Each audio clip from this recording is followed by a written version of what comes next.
L'avant-première mondiale de Grease, Rise of the Pink Lady, était juste énorme.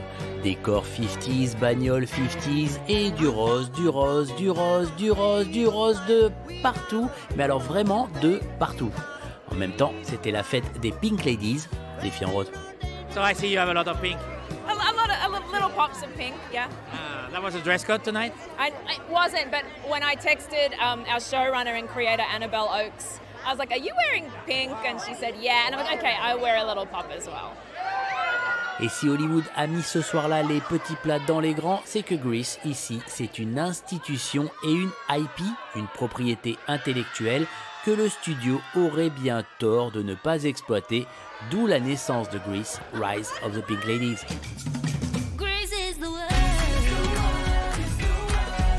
45 ans après le film, Grease est toujours le mot puisque cette série, prequel du film, vient de débarquer sur Paramount+. Et ce n'est pas le seul film iconique de cette époque sur lequel le streamer base ses séries. Il y a eu The Offer, le making-of du Parrain, il y aura Liaison Fatale, remake du thriller des années 80. Un parfum de nostalgie qui envahit les séries télé et selon la showrunneuse de la série Grease, ce n'est que logique.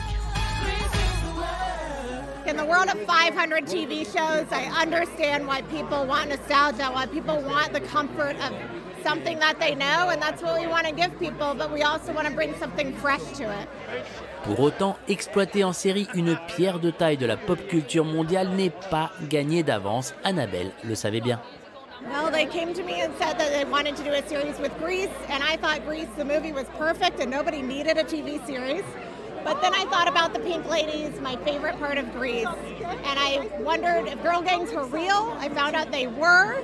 They were real girls at the creator of Grease's high school, and I wanted to uncover the start of the Pink Ladies.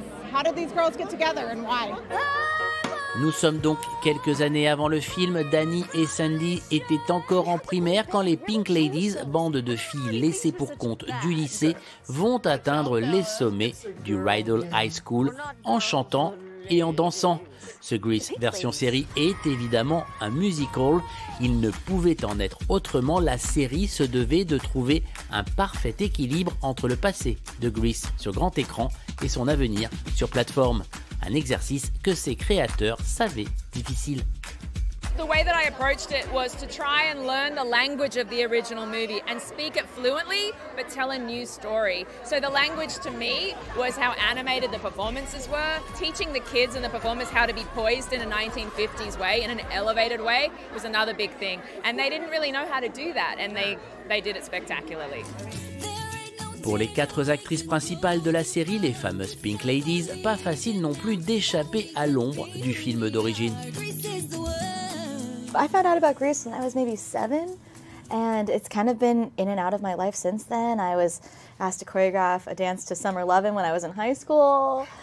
So getting to be part of it now is just so exciting for all of us. Yeah. Well, also taking the relay race, you know, when they pass the baton. Yeah, it is our own original story apart from the characters that they created and the storylines that they created. And it's kind of like our turn, and how can we sprinkle little nods to the films as homages along the way.